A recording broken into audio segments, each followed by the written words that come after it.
Yo, people say, oh, champions are won, from when and what happens when and when happens what.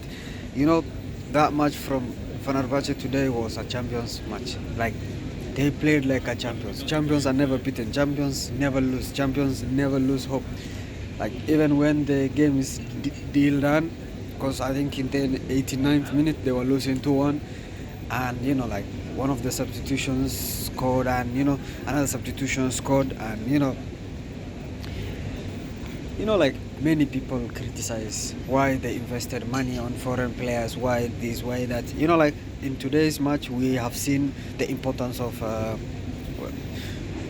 Marco Asensio, and the reason why they invested all that money in Asensio. Like Asensio, without that pass, nothing will have happened. And if Asensio wouldn't have passed that ball, they wouldn't have scored that goal, because they really, really needed that creative midfielder, that midfielder who will make things happen.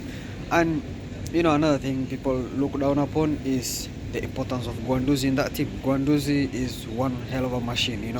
Even in the 94th minute, I think the commentator was saying he's still able to run, the full length of the stadium, and it's not like a small stadium.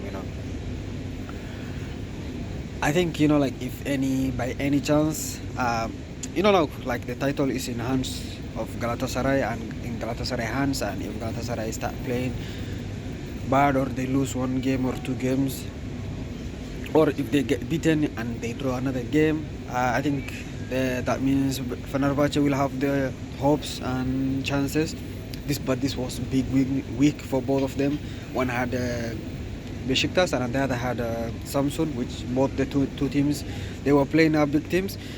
But them both coming out of those games with wins is really, really massive for both of them. It boosts the morale, it boosts the team,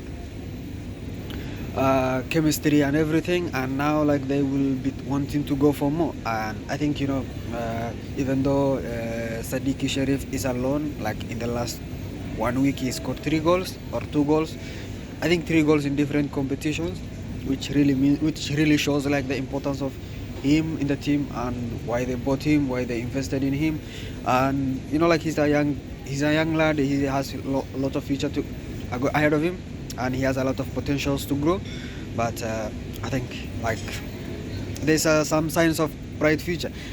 So many people, especially here, they were talking bad about Fenerbahce when they were losing. Like they were every season, next season. And as an English football consumer, fans who always say next season are Arsenal fans. So they were comparing to that, but now that they won, I think now the ball is in Galatasaray hands again, not to drop points for them. They will just be pushing them. So let's see how it goes. What do you guys think? Do you guys enjoy the game? Do you guys watch the game? Do you guys actually consume the game? And thank you guys for watching my content. I really, really appreciate to everyone who watches, and I will see you in the next video. Take care of yourselves. Peace.